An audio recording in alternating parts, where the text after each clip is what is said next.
Waalaikumsalam warahmatullah.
Waalaikumsalam warahmatullah.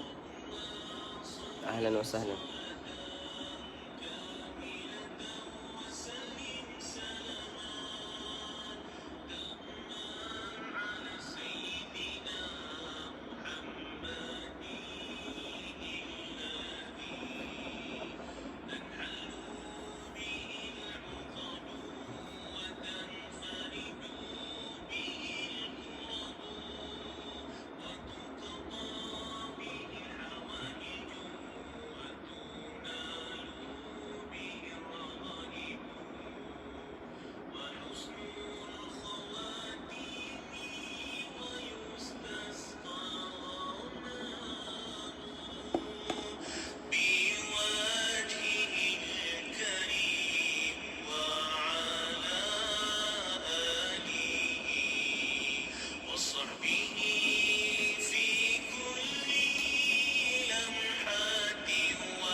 Bismillahirrahmanirrahim.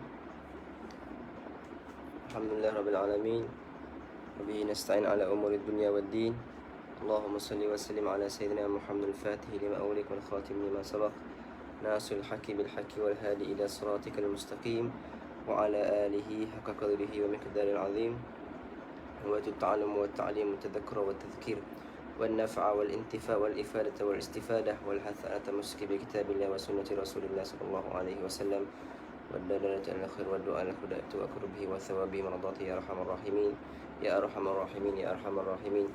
رب اشرح لي صدري ويسر لي أمري واحلل عقدة من لساني يفقه قولي. اللهم لا علم لنا إلا ما علمتنا إنك أنت العليم الحكيم ولا حول ولا قوة إلا بالله العلي العظيم. Alhamdulillah. Jadi insyaAllah pada malam ini kita akan sambungkan lagi kita punya kitab ataupun perkongsian berkenaan dengan beberapa adab Islam. Dan malam ini insyaAllah tajuk sebenarnya tajuk agak berat lah. Antara sebab saya akhirkan tajuk ini adalah kebanyakan daripada adab-adab yang kita akan sebutkan pada malam ini adalah adab yang Al-Faqir sendiri pun tak mampu lagi untuk melakukannya, dan ramai di kalangan kita yang masih lagi jauh daripada adab-adab. Iaitu insyaAllah pada malam ini kita akan bicarakan sedikit daripada adab ketika dalam solat. Adab ketika mana kita sembahyang ataupun adab ketika mana kita solat menghadap Allah Subhanahu Wa Taala. Dan seperti mana yang kita tahu bahawasanya solat ini adalah tiang agama, dan solat kata Nabi SAW, silatun bainal abdi wa baina rabbih, adalah hubungan di antara seorang hamba dengan Tuhannya. Maka barang siapa yang meninggalkan solat, maka dia telah memutuskan hubungannya dengan Tuhannya. Dan barang siapa yang sentiasa menjaga solat, maka ibarat dia sentiasa menghubungkan hubungan dengan Allah Subhanahu Wa Taala. Maka kalau kita terputus hubungan dengan Allah Subhanahu Wa Taala, maka apa lagi kita cari di atas dunia ini? Kerana solat itu sendiri adalah hubungan kita dengan Allah Subhanahu Wa Taala. Maka jika kita mengabaikan solat kita tidak menjaga adab kita dalam solat kita, ataupun kita pandang remeh terhadap solat kita, maka itu menunjukkan kita ingin memutuskan hubungan kita dengan Allah Subhanahu Wa Taala, maka apa lagi yang kita ada di atas dunia ini jika kita tidak ada hubungan dengan Allah Subhanahu Wa Taala. Maka solat ini sebenarnya adalah satu pemberian daripada Allah Subhanahu Wa Taala. Apabila Allah mengizinkan kita untuk solat, dan itu adalah satu pemberian daripada Allah Subhanahu Wa Taala. Seharusnya hamba itu tahu apakah rahsia-rahsia di sebalik solat dan banyaknya pemberian Allah Subhanahu Wa Taala melalui solat. Dan kata para ulama, solatlah adalah amalan yang paling cepat mendekatkan diri kepada hambanya. Solat adalah amalan yang paling cepat menjadikan hamba itu kenal Tuhannya. Dan juga solat juga adalah satu ibadah yang sangat dikasihi oleh Nabi SAW. Kata Nabi SAW, waju'iyat qurratu aini fi salah. Dan aku penyejuk mata aku adalah solat. Arihna ya Bilal, kata Nabi SAW.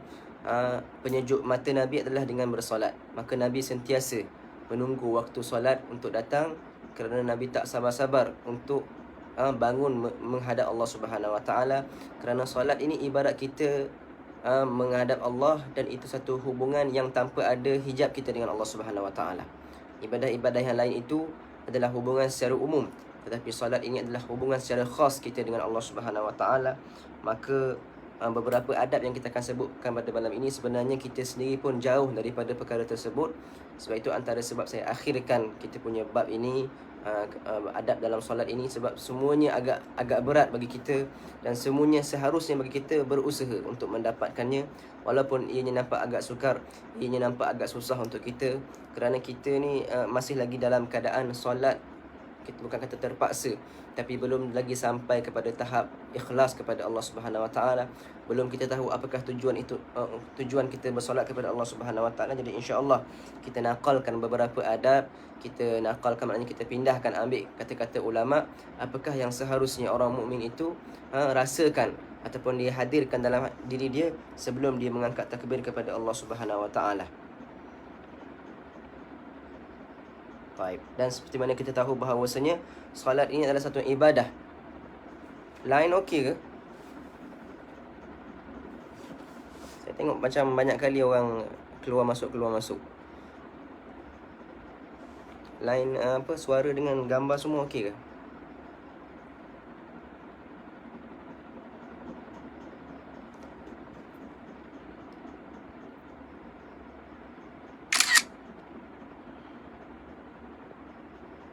Okey ke? Line okey Sebab dia macam ada nama yang sama masuk banyak kali.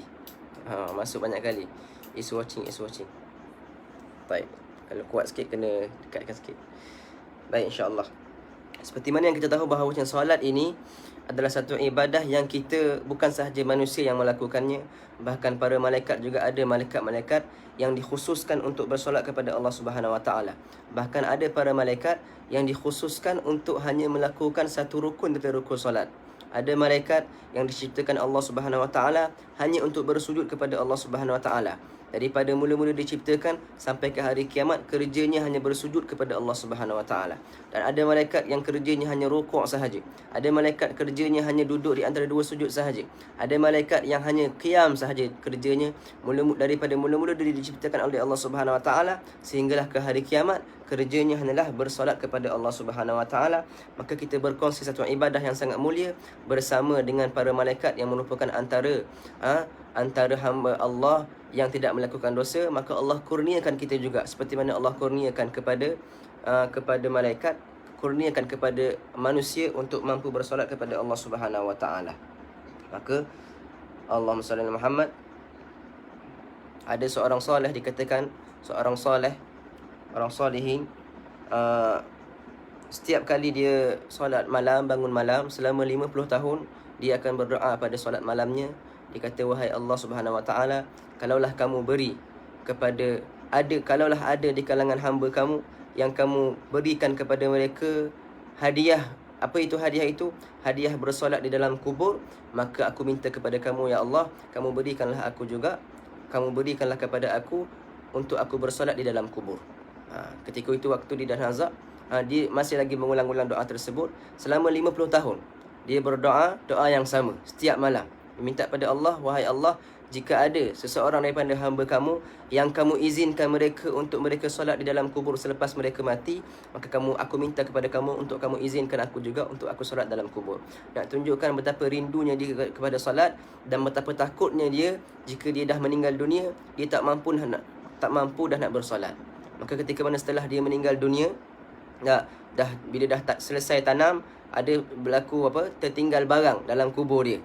Penggali kubur itu tertinggal barang yang berharga dalam kubur, terjatuh dalam kubur dia, maka dari segi hukum fiqahnya adalah boleh kita gali kubur jika ada barang bernilai yang jatuh bukan kepunyaan si mati tapi kepunyaan orang lain, maka boleh kita gali kembali. Bila digali kembali kubur orang soleh tadi, maka didapati dia sedang bersolat dalam kuburnya.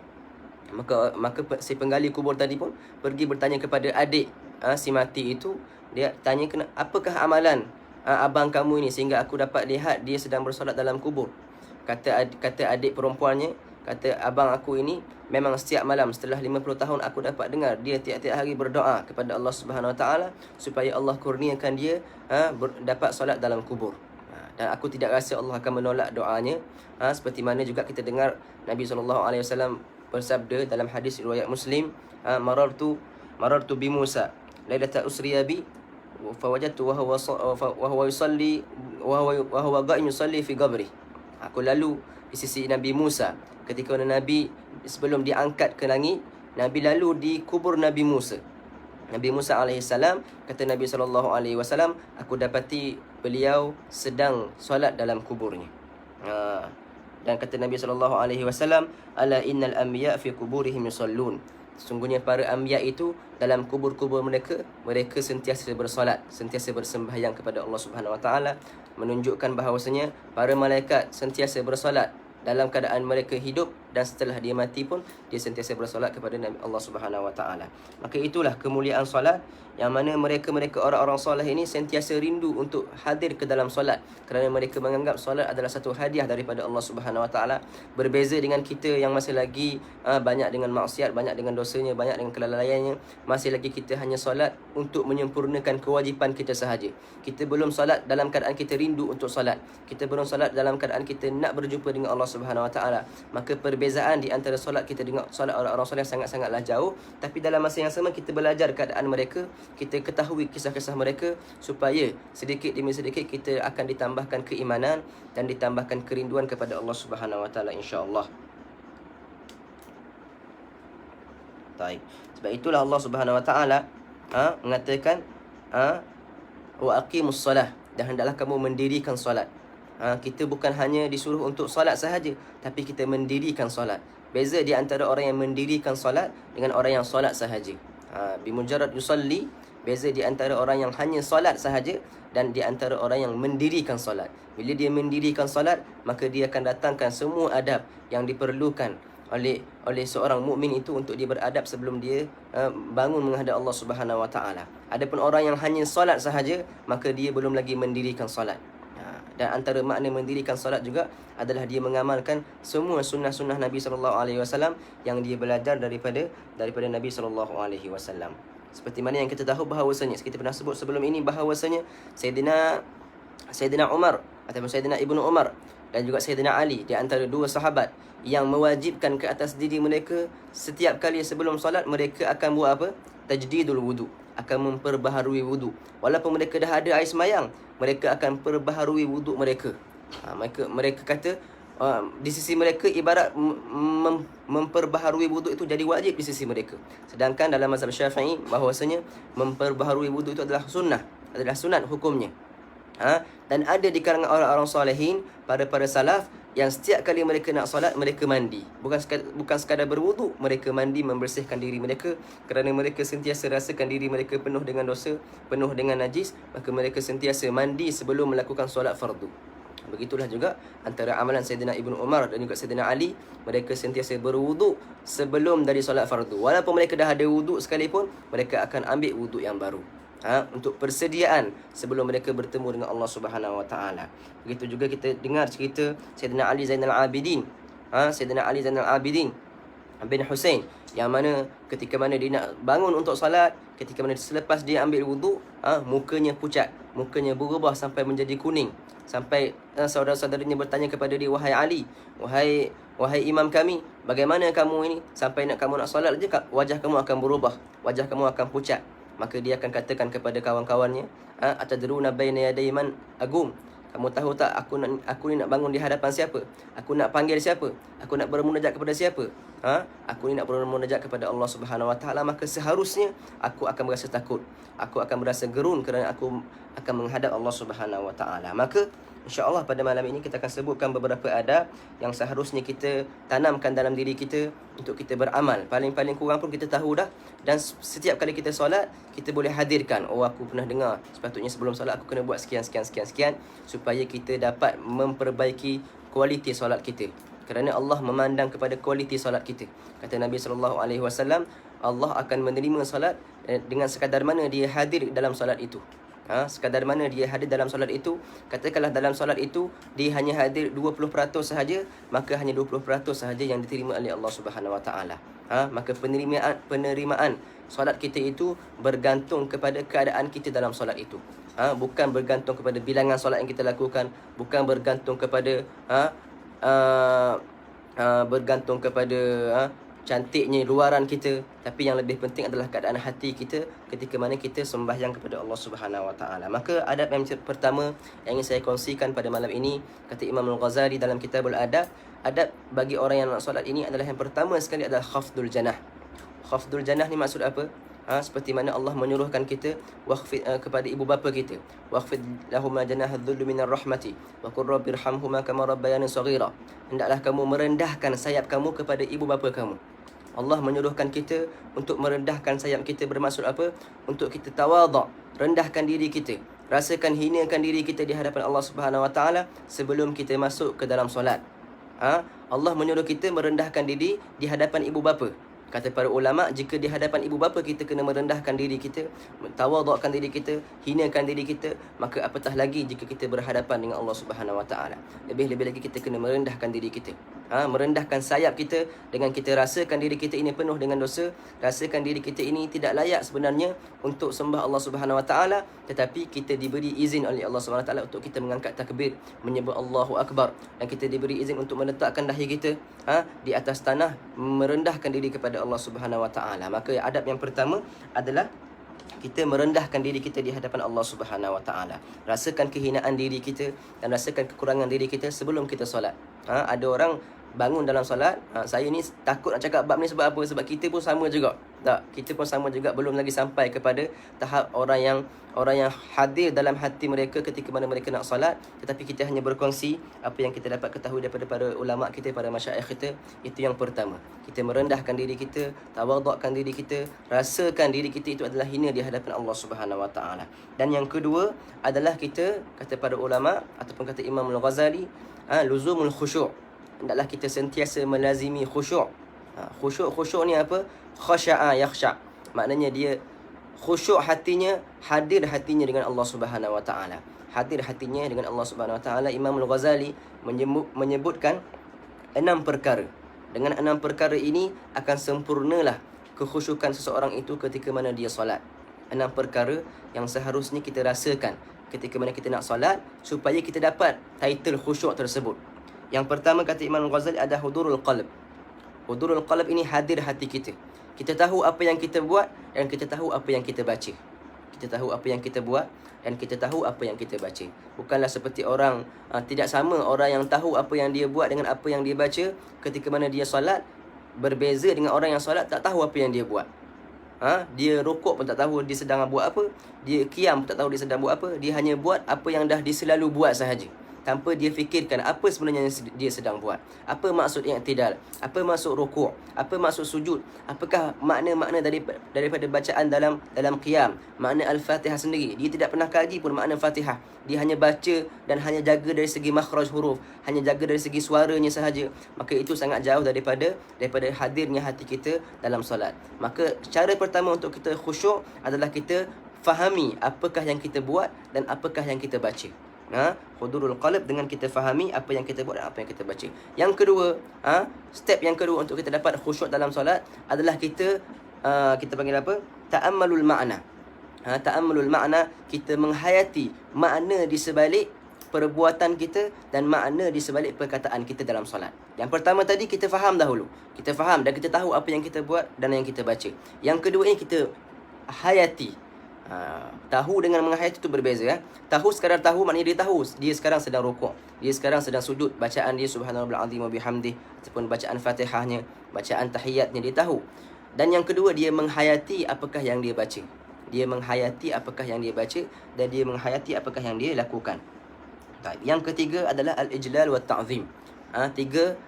Perkara yang ketiga untuk menyempurnakan kekhusyukan seseorang itu ketika di mana dia bersolat adalah dia solat dalam keadaan mengagungkan Allah Subhanahu Wa Taala. Dia rasakan kebesaran Allah Subhanahu Wa Taala, rasakan kekuasaan Allah Subhanahu Wa Taala. Dan yang keempat adalah al-haibah. Gerun dengan Allah Subhanahu Wa Taala, takut dengan Allah Subhanahu Wa Taala. Solat dalam keadaan dia takut solatnya tidak diterima oleh Allah Subhanahu Wa Taala, takut dengan banyaknya dosa dia kepada Allah Subhanahu Wa Taala. Maka yang pertama adalah hudurul qalb, hadirnya hati. Yang kedua ta'ammulul makna, hayati makna di sebalik perbuatan dan perkataan ataupun zikir-zikir yang kita baca dalam solat. Yang ketiga adalah al-ijlal wa ta'zim, mengagungkan Allah Subhanahu Wa Taala. Solat dalam keadaan kita rasakan kebesaran Allah Subhanahu Wa Taala. Yang keempat, solat dalam keadaan kita rasa takut kepada Allah Subhanahu Wa Taala. Takut solat kita ini Allah ambil, Allah campak kepada muka kita di hari kiamat. Dan yang kelima adalah solat dalam keadaan ar-raja. Dalam masa kita takut kepada Allah Subhanahu Wa Taala, kita juga kena rasa takut ataupun kita juga kena berharap kepada Allah Subhanahu Wa Taala. Berharap supaya Allah terima solat kita dan Allah terima segala kekurangan yang ada pada kita, kerana kita tahu Allah itu Maha Penyayang dan juga Maha Mengasihani. Dan yang terakhir sekali adalah solat dalam keadaan kita malu kepada Allah Subhanahu Wa Taala, al-haya. Kita solat dalam keadaan kita malu. Malu untuk menghadap Allah Subhanahu Wa Taala, malu dengan kita bawa segala kotoran dalam diri kita untuk kita menghadap yang Maha Bersih, yang Maha Suci, iaitu Allah Subhanahu Wa Taala. Maka kata Imam Al-Ghazali, dengan 6 sifat ini, maka insya-Allah kamu akan dapat makna khusyuk dalam solat. Saya ulang sekali lagi. Yang pertama adalah menghadirkan hati. Yang kedua adalah menghayati apa yang kita buat dan apa yang kita baca. Yang ketiga adalah rasakan kebesaran Allah Subhanahu Wa Taala, al-ijlal wa ta'zim. Yang keempat adalah al-haibah. Al-haibah itu takut kepada Allah Subhanahu Wa Taala. Yang kelima adalah berharap kepada Allah Subhanahu Wa Taala. Dan yang keenam adalah rasa malu dengan Allah Subhanahu Wa Taala. Ini 6 perkara yang kata Imam Al-Ghazali dalam kitab Ihya Ulumuddin. Barang siapa yang dapat aplikasikan 6 perkara ini dalam solatnya, maka dia akan dapat rasakan khusyuk dalam solatnya. Maka insya-Allah itu perkara yang kedua, adab yang kedua daripada kita ketika mana kita solat. Yang pertama tadi kita kata yang pertama adalah khafdul janah, kita rendahkan diri di hadapan Allah Subhanahu Wa Taala, iaitu kita rasakan diri kita ini hina di hadapan Allah Subhanahu Wa Taala. Dan yang kedua, kita melazimi khusyuk dalam solat. Maka sekarang ni dah boleh dah kita mula nak belajar, nak tahu makna di sebalik solat kita. Waktu PKP ni banyak waktu kosong, ambil kitab-kitab yang menerangkan tentang bacaan-bacaan dalam solat kita. Apa yang kita baca dalam rukuk kita, apa yang kita baca dalam i'tidal kita, apa yang kita baca dalam sujud kita, dan kita fahami apakah makna di sebalik sujud. Sujud itu kita merendahkan diri di hadapan Allah Subhanahu Wa Taala. Kita letakkan perkara yang paling kita sayang ataupun perkara yang paling kita jaga, iaitu muka kita letakkan di atas bumi untuk kita merendahkan diri di hadapan Allah Subhanahu Wa Taala. Baik. Itu yang kedua. Keenam perkara yang saya sebutkan tadi adalah sifat yang perlu kita aplikasikan dalam solat kita. Tetapi di kalangan orang-orang soleh, ada di kalangan mereka yang sentiasa kehidupan mereka itu penuh dengan 6 sifat tadi, walaupun bukan dalam solat. Walaupun bukan dalam solat pun mereka sentiasa rendah diri, mereka sentiasa takut kepada Allah, mereka sentiasa berharap kepada Allah. Maka mereka itulah yang kata Allah Subhanahu Wa Taala dalam satu ayat Al-Quran, wahum ala salatihim daimun, wahum fi salatihim daimun. Mereka yang sentiasa dalam solat. Sentiasa dalam solat apabila mereka keadaan luar solat dan dalam solat sama sahaja, tidak ada perbezaan. Sebab mereka dah sentiasa hadir kewujudan Allah Subhanahu Wa Taala walaupun bukan di dalam solat mereka. Baik. Dan yang seterusnya, adab untuk kita sebelum kita solat adalah, adab yang ketiga adalah nafyul wasawis. Hendaklah kita menghilangkan diri kita daripada sifat waswasah, menghilangkan diri kita daripada sifat waswas syaitan. Waswas ni adalah satu perkara yang gangguan, yang merupakan gangguan daripada syaitan dan iblis, yang ingin mengacau kita, mengganggu kita ketika mana kita solat. Maka ada beberapa perkara yang diajarkan oleh Nabi SAW untuk kita hilangkan waswasah. Antaranya kita baca ta'awudz. Kita baca a'udzubillahi minasyaitonirrajim sebelum kita mengangkat takbir, ataupun rabbi a'udzubika min hamazatis syayatin wa a'udzubika rabbi an yahdurun.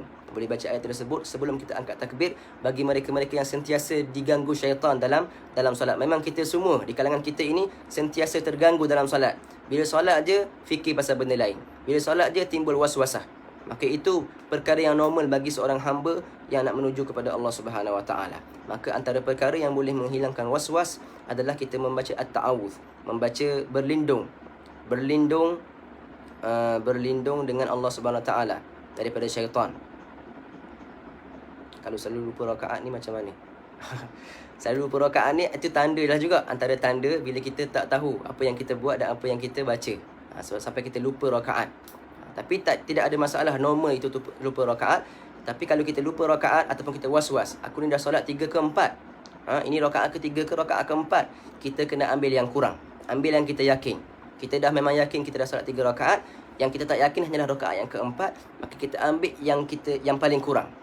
Maknanya kalau dia di qiyam sekarang, dia tak tahu aku ni rakaat ke-3 ke rakaat ke-2 ni, tak ingat dah ni. Maka dia ambil rakaat yang kedua. Dia ambil pada rakaat yang kedua. Baik. Maka hendaklah kita menghilangkan waswasah dalam solat kita. Antara cara yang pertama saya nak sebutkan adalah dengan kita membaca at-ta'awudz. Baca a'udzubillahi minasyaitonirrajim ataupun baca rabbi a'udzubika min hamazatis syayatin wa a'udzubika rabbi an yahdurun.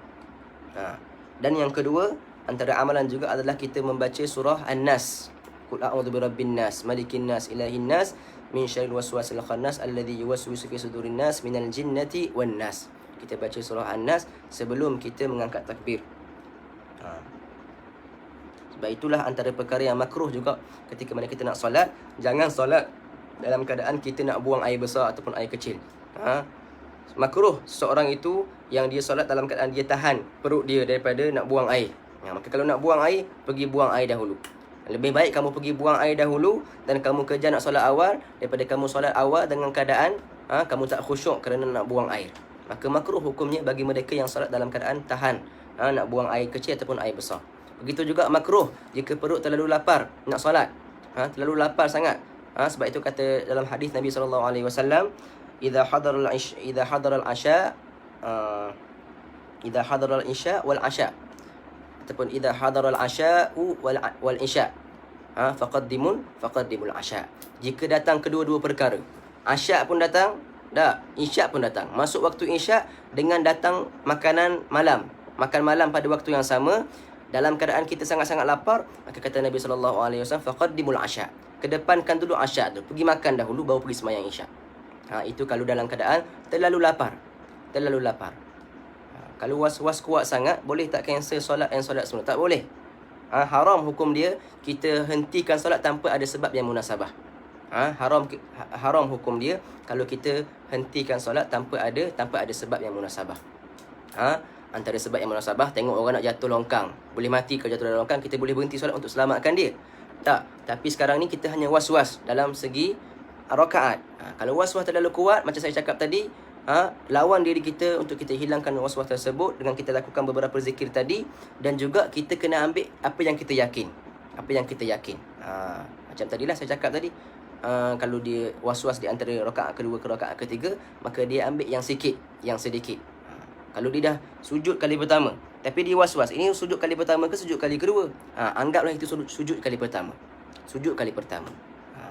Dan kalau dah memang lepas dia ambil keputusan, katakan itu sujud pertama, tiba-tiba lepas tu baru dia ingat, oh punya dah memang sujud kedua tadi, bermaksud aku dah sujud 3 kali dah.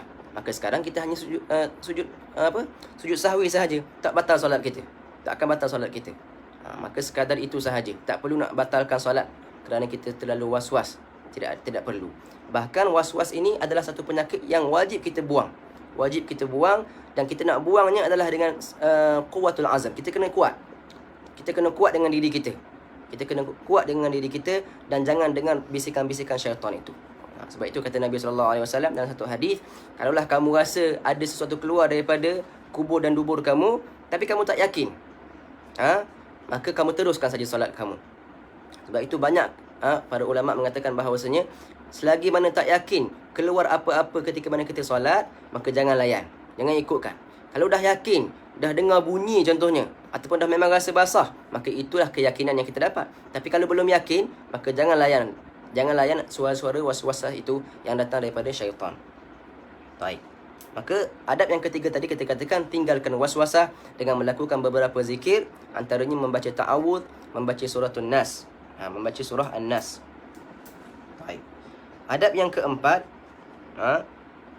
tarkut taqallub zahiran wa batinan. Hendaklah kita meninggalkan banyak bergerak dari segi zahir dan juga batin. Tak boleh banyak bergerak dalam solat kita. Sebab itulah kata Nabi SAW, apabila melihat seorang lelaki yang bermain janggut dia ketika dia solat, Nabi kata SAW, la khasha'a qalbuh lasakanat jawarihuh. Jika benar hatinya khusyuk, maka akan diamlah, akan duduk diamlah dia punya tubuh badan dia. Maka antara tanda orang yang khusyuk hatinya adalah sukunul a'dha, apabila anggotanya tak banyak bergerak dalam solat. Tak banyak bergerak dalam solat. Memang betul jika jari kita hanya bergerak, tak batal solat kita. Pergerakan yang kecil tidak membatalkan solat kita dalam mazhab Syafi'i. Dan pergerakan yang besar yang tak lebih 3 kali berturut-turut, tak batal solat kita. Tapi pergerakan yang banyak itu sendiri menghilangkan kekhusyukan dalam solat kita. Maka sebab itu kata Nabi SAW dalam kisah tadi, bila dia tengok lelaki tadi selalu main dengan janggut dia, gerak tangan dia, banyak pergerakan, kata Nabi SAW, lau khasha'a qalbuhu la sakanat jawarihu. Jika khusyuk hatinya, maka nescaya dia tidak akan bergerak macam ni. Ini bermaksud apa? Mafhum daripada hadis ini, maksudnya dia tidak khusyuk dalam solat dia sebab dia banyak bergerak. Banyak bergerak. Terjatuh pula. Okey. Maka sebab itu kata para ulama ataupun daripada hadis Nabi SAW, barang siapa yang berpaling, tengok ke tempat lain ketika dia solat ataupun berpaling kepala dia, itu dia telah mencuri dalam solat dia. Nabi mewasafkan, menyifatkan orang yang selalu berpaling dalam solat ini seperti mana dia mencuri dalam solat dia, mencuri dalam solatnya. Maka dalam satu riwayat kata Nabi SAW, jika seorang hamba itu berpaling sekali dalam solatnya, maka Allah akan berkata kepadanya, wahai hamba-Ku, kamu berpaling muka daripada aku, adakah ada sesuatu perkara yang lain yang lebih mulia daripada aku? Adakah suatu perkara yang lain ada yang lebih hebat daripada aku sehingga kamu memalingkan muka kamu? Itu kali pertama dia berpaling, kalau hamba itu berpaling. Kali kedua dia berpaling lagi dalam solat dia, maka Allah akan katakan kepada dia juga, wahai hamba-Aku, kamu berpaling, kamu palingkan muka kamu daripada aku, adakah ada makhluk lain yang lebih mulia daripada aku, Tuhan kamu? Kali ketiga dia berpaling juga dalam solat dia, maka Allah akan berpaling daripada dia. Wal'iyadu billah subhanahu wa ta'ala. Maksud Allah berpaling daripada muka dia, Allah berpaling daripadanya, bermaksud apa? Tidak ada rahmat yang khusus yang turun kepadanya ketika mana dia bersolat. Maka solatnya akan menjadi sia-sia. Sebab itulah banyak solat-solat kita ini tidak menghalang kita daripada melakukan maksiat. Kerana apa? Kerana solat kita tidak ada kualiti. Kita hanya solat hanya untuk menggugurkan kewajipan solat sahaja. Tidak ada kualiti dari segi solat kita. Tidak membersihkan hati kita pun, dan tidak mendekatkan diri kita kepada Allah Subhanahu Wa Taala. Maka kita takut daripada Allah Subhanahu Wa Taala. Kita takut Allah akan ambil solat kita, Allah baling di muka kita di hari kiamat nanti. Kerana ada hamba-hamba Allah yang dia solat, tapi bila dia tengok catatan dia, tidak ada satu pun solat dia yang tertulis di sisi Allah Subhanahu Wa Taala. Baik. Maka kita cakap tadi adalah kurangkan bergerak dalam solat. Kenalah kita panggil apa? Kita kawal tubuh badan kita daripada banyak bergerak. Kerana banyak bergerak itu adalah tanda tidak khusyuknya hati seseorang itu. Baik. Sebab itu antara perkara yang sunat ketika mana kita solat adalah kita pandang kepada tempat sujud. Pandang kepada tempat sujud. Bahkan kata para ulama, jika dia tidak mampu khusyuk melainkan dengan tutup mata, maka dia boleh tutup mata. Padahal asalnya tutup mata adalah makruh. Menutup mata dalam solat adalah makruh, kecuali bagi sesiapa yang tak boleh khusyuk melainkan dengan tutup mata. Ada setengah ulama mengatakan boleh bagi dia tutup mata, bahkan sunat bagi dia tutup mata. Jika hanya dengan tutup mata boleh menambahkan khusyuk dalam hati dia, maka dia boleh tutup mata. Asalnya hukumnya makruh. Yang sunat adalah kita pandang kepada tempat sujud. Tapi kalau memang tak mampu nak khusyuk, tak mampu nak hadir diri melainkan dengan kita menutup mata kita, maka boleh bagi kita untuk menutup mata. Bergantung kepada orang lah. Bergantung pada orang. Maka itu beberapa ayat, beberapa sunat yang diajarkan oleh Imam Ghazali dalam Kitabul Adab. Dan juga antara sunat ataupun adab yang seharusnya kita lakukan selepas kita solat adalah kita jangan terus bangun. Jangan terus bangun lepas solat. Kita kena baca beberapa zikir yang diajar oleh Nabi SAW. Antara zikir yang paling besar yang diajar oleh Nabi SAW selepas kita solat adalah kita membaca ayatul kursi. Allahu la ilaha illa huwal hayyul qayyum la ta'khudhuhu sinatun wa la nawm lahu ma fis samawati wa ma fil ardi man dhal ladzi yashfa'u indahu illa bi idhnihi ya'lamu ma baina aydihim wa ma khalfahum wa la yuhituna bi syai'in min 'ilmihi illa bima syaa' wasi'a kursiyyuhu as-samawati wal ardi wa la ya'uduhu hifdhuhuma wa huwal 'aliyyul 'azim. Baca ayat kursi selepas solat. Dalam satu hadis Nabi SAW mengatakan bahawasanya barang siapa yang melazimi membaca ayatul kursi selepas setiap kali solat, Nabi sebut selepas setiap kali solat, maknanya termasuk solat sunat sekalipun, disunatkan baca ayatul kursi. Barang siapa yang sentiasa baca ayat kursi selepas solat, man qara'a ayatul kursi ba'da kulli salatin lam yakun bainahu wa bainal jannah illa al-maut. Tidak ada halangan di antara dia dengan syurga melainkan mati. Barang siapa yang sentiasa baca ayat kursi selepas solat, selepas solat dia sentiasa baca ayat kursi, maka tidak ada halangan dia dengan syurga melainkan mati sahaja. Bila dia mati, dia akan masuk syurga. Maka yang menghalang dia masuk syurga sekarang adalah mati sahaja. Menunjukkan orang yang sentiasa baca ayat kursi selepas solat ini dijamin syurga oleh Allah Subhanahu Wa Taala, ataupun dijamin syurga oleh Nabi SAW. Dan juga dalam riwayat yang lain, barang siapa yang membaca ayatul kursi ba'da kulli maktubatin, selepas solat fardu. Ini khusus untuk solat fardu. Siapa yang baca ayat kursi selepas solat fardu, kana fi hifdzillahi ila salat, kana fi hifdzillah ila salatin ukhra, maka dia akan sentiasa berada dalam jagaan Allah Subhanahu Wa Taala sehinggalah dia solat yang lain. Maknanya kalau dia baca ayat kursi selepas zuhur, maka dia akan dalam jagaan Allah Subhanahu Wa Taala sehinggalah dia solat asar. Maknanya selepas solat asar kena baca lagi sekali sehingga dia dijaga sehingga ke solat maghrib. Solat maghrib dijaga lagi kalau dia baca ayat kursi sehinggalah ke solat. Begitulah seterusnya, barang siapa yang baca ayatul kursi selepas setiap solat fardu, maka dia dalam jagaan Allah Subhanahu Wa Taala sehinggalah ke solat yang seterusnya. Begitu juga ada riwayat yang ketiga yang mengatakan bahawasanya barang siapa yang baca ayatul kursi selepas solat, tawallallahu qabda ruhihi biyadihi, Allah sendiri yang akan cabut nyawanya. Allah sendiri yang akan cabut nyawanya, sedangkan orang-orang lain akan dicabut nyawa oleh malaikat Israel. Tetapi orang yang baca ayatul kursi ni, Allah sendiri yang akan ambil tugas untuk mencabut nyawanya orang yang sentiasa baca ayatul kursi. Maka bila kata Allah yang akan cabut nyawa, maka Allah itu bersifat maha pemurah dan maha penyayang. Dia akan cabut nyawa kita dengan apa kita kata, dengan selamat, insya-Allah. Husnul khatimah, insya-Allah. Maka itu kelebihan baca ayat kursi selepas solat. Maka jangan kita tinggalkan. Paling-paling kurang membaca ayatul kursi. Dan kita baca antara sunat juga ataupun adab selepas kita solat adalah kita baca tasbih 33 kali, baca tahmid 33 kali, dan baca takbir 33 kali ataupun 34 kali. Dan disudahi dengan la ilaha illallah wahdahu la syarikalah lahul mulku lahul hamdu yuhyi wa yumiit wa huwa ala kulli syai'in qadir. Baca subhanallah 33 kali, alhamdulillah 33 kali, dan Allahu akbar. Sama ada nak baca 33 pun boleh, nak ambil riwayat kata 34 pun boleh. Tapi yang banyak kita dengar daripada para ulama baca 33 kali. Maka jadi 99 kali semuanya, dan disudahi dengan 100 baca apa? La ilaha illallah wahdahu la syarikalah lahul mulku lahul hamdu yuhyi wa yumiit wa huwa ala kulli syai'in qadir. Apa kelebihan baca zikir ini? Apa kelebihan kita baca tasbih, tahmid dengan takbir dengan la ilaha illallah tadi? Kata Nabi SAW akan diampunkan dosanya.